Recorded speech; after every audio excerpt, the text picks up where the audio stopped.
Hey guys, welcome back to another episode of Tennis Talk. Today we are joined by tennis coach and former tennis professional Jenny Claffey. Jenny, thanks for joining us. No worries. Hi James, how's it going? Grand. How are you holding up this weather? Yeah, it's very strange times that we're in. But thankfully the weather's been pretty nice, so that's kind of helped, I guess. Yeah. You know, with the moods, I think, of everyone. Yeah, it was nice. Actually, today I broke out the shorts for the first day of this year and went for a cycle. It was nice. Yeah, it was amazing. Like April, you just don't know what you're going to get. We get snow, or we could have this kind of summery weather. Yeah. Class. So, you know. And I know we'll talk about it later, but when you were a pro, you were definitely big into your fitness. I presume that's stuck, has it? Yeah, that's something that I think is probably one of my values, is just fitness. So whatever it takes, the moment I'm doing home workouts, even though I'm allergic to doing them, but has to be done. I'm cycling, like you're saying there. I've got this app or something that gives you the 2 kilometer radius. So I'm just doing loops and loops of that. So I'm trying to do like 150k a week. So whatever way I break that down, that's what I'm trying to do. And then walking and stuff, because I had surgery in December, so I'm not back running. Yeah. So if only I was. But so I'm just like walking. So I'm trying to do like 2 to 3 different exercises a day. Yeah. To keep me sane. And are you doing any stuff with your tennis, your clients? Do you know, it's funny, when this all happened, it kind of all happened very abruptly, the ending of, say, to groups and whatnot. So what I'm doing is just, I'm keeping in touch with them. And then I've seen lots of coaches doing challenges and stuff that I'm kind of thinking, should I do that? But I've actually just done a lot of profiling of my players. I haven't sent them out too much homework to do, and I've just kept in touch to make sure people are keeping well. Yeah. And I've been chatting to a few of the parents of the performance kids, and I'm getting the impression that they're stuck in a kind of doom and gloom mode rather than, a lot of them, rather than an opportunity mode whereby they could be reading books about nutrition, doing visualization exercises, breathing exercises, footwork drills out the back garden, shadow swing stuff, skill stuff. I could keep going. Like, you could nearly fill your day up with that side of things. Yeah, and they're the kind of things I think, like, if I look back on my playing career, the things that I found most beneficial and helpful to me were the things that I did off the court. So like you're saying, like those taking care of the prehab, the stretching, flexibility, those little footwork drills just to keep your feet, you're fresh. Lots, like you said, visualization, meditation, that was part of it for me, journaling. The mental side of the game. Now is the perfect time to really hone in on that. So I think actually that's a really good point, that we should be kind of hammering that message. Okay, let's go back to the start. And I know the answer to this question. You got involved in tennis because your mum's a tennis coach and your brothers are players. So I presume it was just a natural thing for you. Yeah. So obviously I'm the 5th child, so I'm last. I'm the only girl. So I was dragged around to all the tournaments when I was growing up, and started playing I think when I was 4, and then always had the desire to beat my brothers. Right. So that was always a good motivator. Do you remember what age you were when you beat any of them? Oh, this is debatable. Right. I hope they're not listening. I would say no. I'd say it took me to my teenage years till I beat them. Yeah. A pretty embarrassing story that my brother Aidan, when I was 10, he bet me €10 that he would beat me with his left hand. I was 10 at the time, and he did beat me. Right, okay. So when I did come to beating him in a match with my right hand, it was all a bit sweeter, because he still doesn't let that one go. Right. And your family is kind of unusual in that, from what I hear, Aidan probably could have been a pro golfer. We might talk about your other brother Mark, who won a gold medal in the Special Olympics last year, but talented enough family. Maybe, don't know about Brian. Maybe Brian missed the boat, did he? Brian's always the one who works hard. I see. The rest of us had a bit of a gift, I think, a talent for the sports we played. Brian always worked harder and was incredibly stubborn. I think him and Aidan had a good rivalry going up, tennis-wise, anyway. Yeah. Yeah. So your dream then was to be a pro from an early age. Yeah. So when I started playing tennis, like when I was really very young, and always wanted to be a professional tennis player. I remember writing a sign or drawing out like a drawing that said, "Wimbledon is my dream. I'll play it soon and win it." And this when I was maybe, I think I was under 12 anyway. And my mum whipped it out there when I she must have found it somewhere, had it somewhere, when I did start playing on the tour. So I guess like since I was the early age, I always wanted to be a pro, and then kind of played obviously all the tournaments here growing up and won a lot. And then in fourth year, so transition year, I went to Spain, to an academy in Spain, and then kind of after that, that really got me. I didn't want to finish school. I really wanted to go and play in the tour, and there's talk of homeschooling. And then I got injured. So as you probably know, my career has been plagued with injuries. That's the word I was just about to use. Plagued with injury. Yeah. Everywhere I turned, and everything I've done since has been injury. So like I was mentioning earlier, to those kids who are now off, like now's the time to strengthen all those other areas of your body and mind. Maybe if I look back, maybe that would have helped me more. But and I was going to ask you, do you think you're just somehow genetically predisposed to injuries?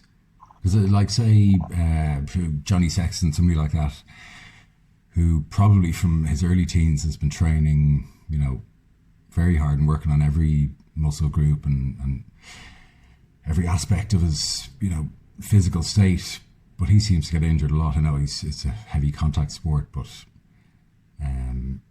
do you reflect on that, or do you just think you're unlucky?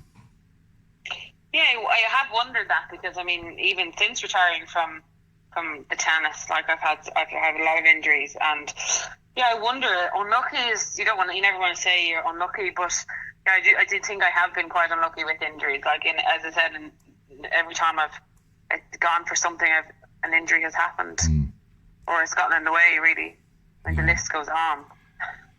Yes. But yeah. So you went to UCD, didn't you? Yeah. So because I got injured. Sorry, go on. Sorry, you go. You have the floor. I was just going to say, because so when I came back from Spain that year, I went into fifth year, and we decided to finish off the leaving cert, finish school. I then got injured in fifth year, a shoulder injury that had me out of for nearly a year. Then I got back about 2 months before the leaving cert, I got glandular fever, and then I decided then to go to college. So I did a degree in UCD. Okay. And then pro tennis straight after college, or? No, so while I was playing, or while I was in college, I then kept up my game, played in all the domestic tournaments here. I guess the dream probably had died at some level within me, given that the injuries, and there was kind of knockback after knockback, and then started in college and then played Fed Cup, so had my Fed Cup debut my first year in college. So still playing to that level. The tennis dream really wasn't so high on my priority list, but finished college, did my coaching course while I was in college as well. I was lucky to be able to fast track that, and then when I finished college, I started coaching then. So I went to coaching full time, and then about a year and a half later is when I started playing on the tour. Yeah. It's kind of a funny story. Yeah, and I remember there was a bit of a buzz about you at the time, because you were a student, then a coach, and then all of a sudden you're on the tour, but you did quite well quite quickly, as far as I can remember. Yeah, so to my surprise, really, I just tell.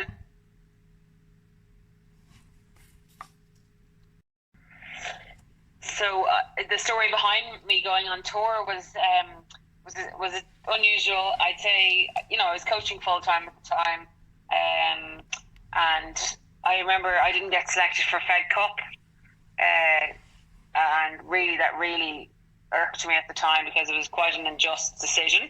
Yes. And I remember I was coaching the Leinster squads with John McGahan and Stephen Nugent at the time, so the three of us working together. And John, I was kind of saying this to John, expressing my frustration, and he said, well, one of the ways is you can just prove that you should have been, you were the right decision. or you were the one to be picked.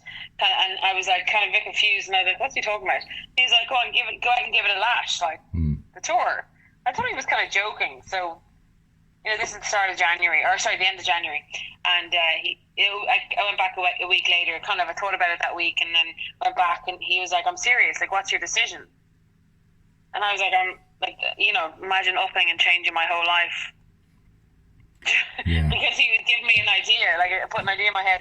Anyhow, he said, "Look, I'm happy to help you out, and let's have a hit next week, and have a think about it." And long story short, that it was a Wednesday. I remember we had a hit, and then we had a chat afterwards, and then 8 weeks later, I played my first professional tournament. Wow. So I have a lot to thank to a lot of people, but John was really instrumental in that. Yeah, he's inspirational enough in fairness to him. Very much so. So you kind of shot up the ranks in a short enough space of time, didn't you? Yeah, so I started, I played my first tournament at the end of March in Tunisia, and I remember turning up and not having an idea what was going to happen. Like, you turn up at these courts and you think everyone's class, everyone looks really good, in training. I didn't know what to expect. I had 8 weeks of training under my belt. And turn up and play, and then I got to I won my first round anyway, and then it was kind of like a shock. I remember being so nervous that match, and then I went out and played. Oh no, I got to the quarter final my first tournament. Sorry. Yeah, that's not bad. Yeah, pretty good. Yeah, qualified and then got to the quarters. And how it works in the women's game is you need to get results in 3 tournaments, in the main draw 3 tournaments, before you get a ranking. So unlike the men's tour, if in the men's tour you turn up, you play, you get a ranking. Okay. Because if you get points in the women, you have to get points in 3 tournaments. Yeah. So that was the first week, and then what happened that week? The second week, then went out, played, got to I think it was a second round, maybe the second tournament I played. So it wasn't as good. But I came up against a woman called Mihaela Bergenescu, who's Romanian. Actually, her high ranking before I played her was like 96. Then she got injured, and then I came back and we had a 3-set match. And I remember it was like I should have beaten her, but now she's playing in all the Grand Slams and everything. Yeah. But like that was my second tournament on tour, and I knew who she's so that was giving me a lot of hope and a bit of. Stop throwing the phone around the room there. Sorry. Got the AirPod. Oh, do you have me on an AirPod? Maybe take that off and we'll just do a normal phone call. This sound might be a little better. I was wondering what that was. Okay, can you hear me? Yeah, much better. Okay, cool. I played my first tournament, and I think I got to the semi-final of the doubles. So I was thinking, like, oh my God, this is class. Like, I can actually do something here. Yeah. So went home after those 2 weeks. So you didn't have a ranking, obviously, at that stage, because you need 3 tournaments with 3 results in 3. So literally came home and then left again 2 weeks later, went back to Tunisia for another 2 tournaments. And then that was amazing, 2 weeks. Got to semi-finals in my third tournament, beat like people who were like obviously much higher ranked. That gave me a ranking. So I got the semis, and then I got into my first ranking was 1025, which is much higher than the normal starting ranking because I had done quite well. And then I won the doubles title. Nice. Well, you must have been oozing with confidence. Yeah, it was incredible. Like to start out like that, and then the second week again, I was like quarters, and then I lost in the final of doubles. Yeah. So it was pretty amazing. So then I have this ranking, and then I've got momentum and. All within 4 tournaments. Yeah. And then when I hate to ask, I know the answer. Obviously things were going well until presumably some other mad injury came along. Yeah. So I played, that was my first 2015, then I played another I played 9 tournaments in the first year. Won 2 doubles, 1 singles title. So within 9 tournaments I'd won like 3 of the events, which is pretty cool. And then that was the end. So then 2015 came to an end, started 2016, that's when it all went downhill. Yeah. What injury did you pick up then? So I started out in January out in the Caribbean and I ended up in hospital. I had to retire from the tournament in the semis. Ended up in hospital in Guadeloupe, no English speaking, on my own. And anyway, that was a 6-month effect of then needing to have my gallbladder removed. Oh God. Yeah, so I was in hospital, didn't know what was wrong. Then they figured out that's what it was, and then I remember that you were researching and dealing with your or consultants, doctors, whoever they were, on this mission to find out what was wrong with you. Yeah, what it was.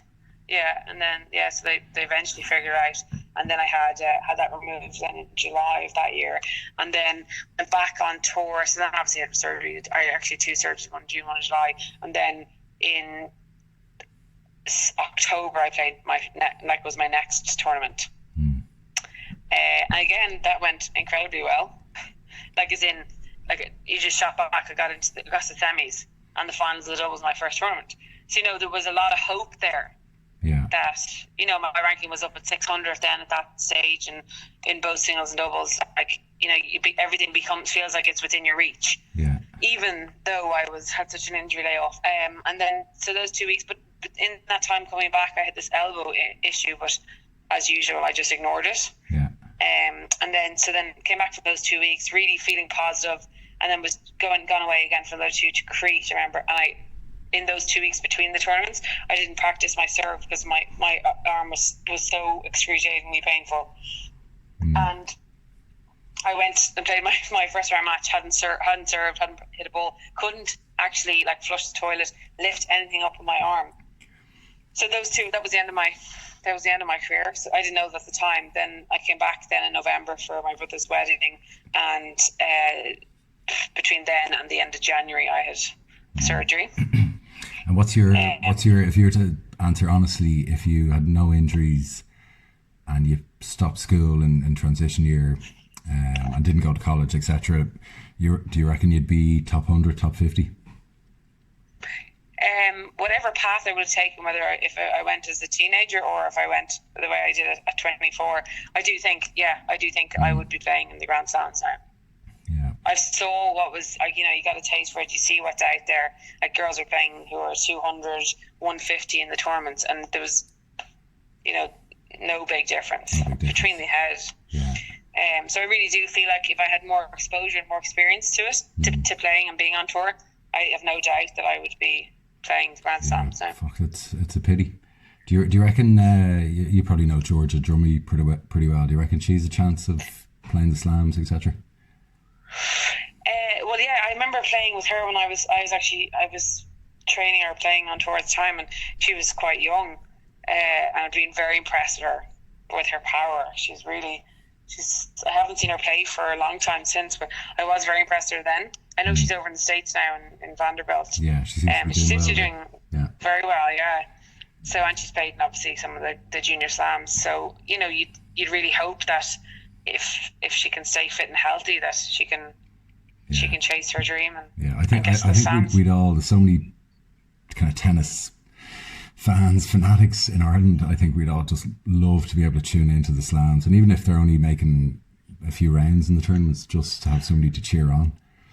Yeah, it'd be amazing. And that's one of the things, that did drive me when I played, is like you mentioned earlier, there was a bit of hype around it. You really felt that support of the Irish people. I think that's amazing thing we have here.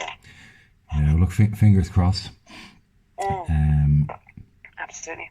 So I wanted to ask you about your brother's success last year in the Special Olympics. Amazing. I saw a few clips. I think I saw the RT News clip. I don't know, were you there for it? It was in Abu Dhabi, was it? Yeah, so it was in Abu Dhabi. It started last year on Paddy's Day, and my whole family and my sister-in-law were out there. So there was 8 of us, and obviously including Mark, and then aunts and uncles, and there's a great Irish community out there supporting. Yeah.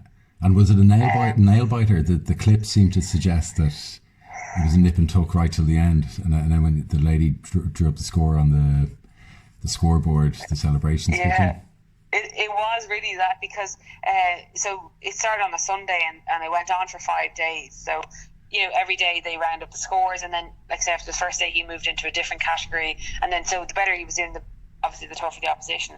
And then on the last day, he was paired out with these two guys, a guy from Australia and England, and he wasn't leading. He was like losing with 3 holes to go. Okay. And then he won it on the 18th. But we didn't know, we weren't sure at the time if he had, because of the way the system that they had over there was kind of hard to it wasn't just he was the outright winner. So yeah, we were literally biting our nails waiting to find out. And you could see by those videos are really amazing, and he got great coverage. The energy in those videos is great. And is there a bit of I could be wrong now, but did he miss out on a spot in a previous Special Olympics by some rule or some shot in a playoff or something? Yeah, you're right. So in 2015, the Olympics, the Special Olympics were on in Los Angeles, and in the qualifying the year before, he missed out by 1 shot. Like he lost by 1 shot to get into them.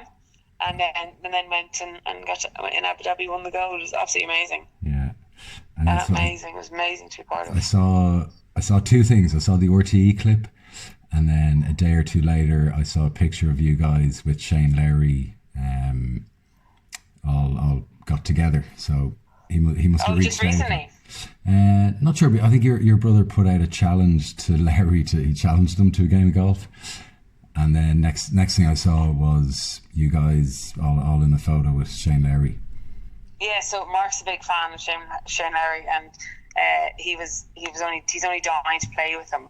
But Aidan and Shane, I think they played golf maybe when they were juniors around that, so there's some link there anyway. But Mark's going on about, I want to play golf with Shane Lowry, I want to play golf. And then Shane reached out and actually invited us over for over on New Year's Eve it was. So my whole family rocked up to his house and New Year's Eve, and he welcomed us all in and was asking could he make us a cup of tea or whatever. So he showed us his trophies, and Mark brought his gold medel, and they had a bit of crack. Yeah.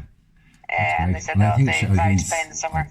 You can tell by him, he just seems like a dead sane guy. Oh, he's so down to earth. He's such a lovely guy, really very genuine, and no qualms about him whatsoever. And his wife is there. And does he play tennis? No, actually, we never raised that issue. No, he doesn't play tennis now. Right. He's solely golf, I think. Right. Okay. I didn't give you a heads up on this earlier, but everyone who comes on does a quiz. Okay. So it's called Champ Breaker. 10 sometimes tricky questions about anything tennis. So. I'm not gonna ask you. Do you want to do it? You have no choice. Should I be nervous? So first question: how many Grand Slams has Venus Williams won? Oh Jesus! Do I just have to guess? Well, if you don't know, I'd try to guess. Okay, I think I do. Right. I think she's under 10. She's 7? Yes, correct. Yes. Okay, 1 out of 1. Next one's probably too easy. What is Andy Murray's wife's name? Kim Sears. 2 out of 2. Yes. Which country has the most players in the top 20 in the men's rankings?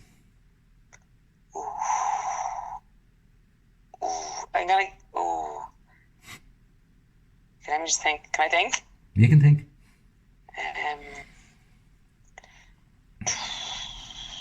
I'll give you a clue. There's 1, 2, 3, 4. I'm pretty sure I'm right in saying there's 4 countries with 2 and 1 country with 3. In the top 20? Yeah. Or how many? In the top 20.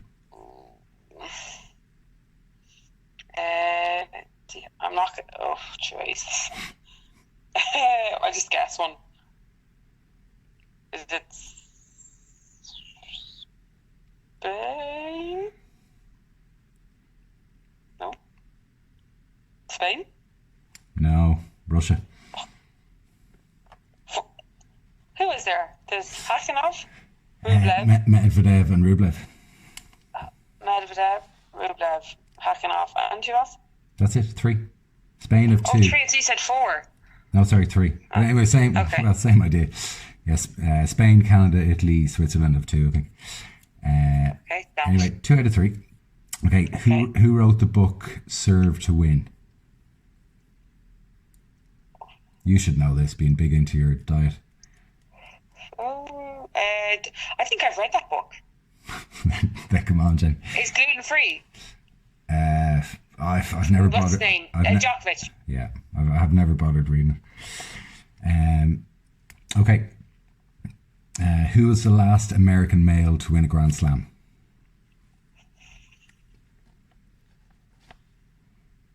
Andy Roddick? Yeah, you're doing well. Yes. Doing well. I was like, is that a trick question? Well, it's funny. Agassi, this was 2003, which is long ago, and I think Roddick won a slam, but I think Agassi won the slam before that. In 2003, that's how long ago it was. But so next question. Agassi and Sampras played an exhibition match in 2010, and things got pretty heated between Agassi and Sampras, and Agassi accused Sampras of being what? Cheat? It's hard to cheat when you're a pro tennis player when you have an umpire all the time. No, he accused him of being tight with money and a really bad tipper. It's worth checking out on YouTube. It's the most cringy moment, I think, in tennis history. Is it genuine? It's genuine, yeah. And you can, if you watch the video, there's really bad. There's a bad niggle that goes on between them, and Federer and Nadal are playing doubles with them. And yeah, the commentators, everyone's like, what is going on here? The lads are. And then Sampras tried to hit Agassi with his next serve when Agassi was returning. Like, went for him. But anyway, worth a watch. Okay, I'll give that a look. So still on 4. Serena, 4 out of how many? I think you're on 4. I always lose count of these. I'm a bad quiz master. Next question. Serena's husband founded what famous company? Reddit. Yeah. Yes. What is the name of the ladies' trophy at Wimbledon? Oh, shoot. Oh, I do know this. You grew up dreaming of winning this. Oh, it's something dish. I can see it. Oh no! It's a double word. Yeah, something it's somebody's name. Yeah. Any clues? The first name is the same name as somebody who has won it. I presume. Come on. Like any better clues than that? No, you're doing too well to be getting clues and hints. Damn, okay, no, I know it's something. I know it's a double something dish. Yeah. Do I get half points for that?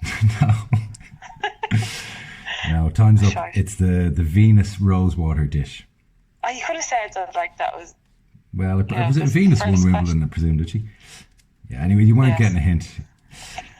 Okay, next random question. What musical instrument does Jim Courier play? The guitar. No, that's the obvious answer. Drums. Next question. What player reportedly lost over $500,000 in a casino after he lost to Djokovic in the semis of the French in... When was that? 2014, I think. After the French Open. Yeah. I give you a hint. He's a character. Is he still playing? Yeah, he is.